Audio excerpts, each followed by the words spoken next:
This is what it's like in the wind here.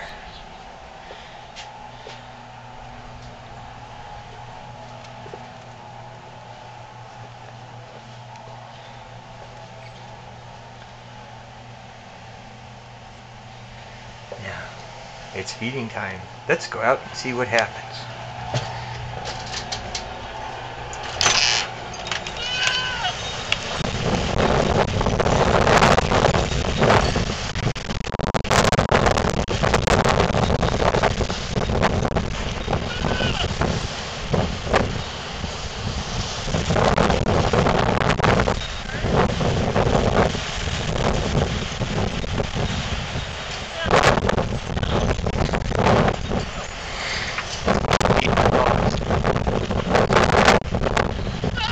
Actually, the winds have calmed down.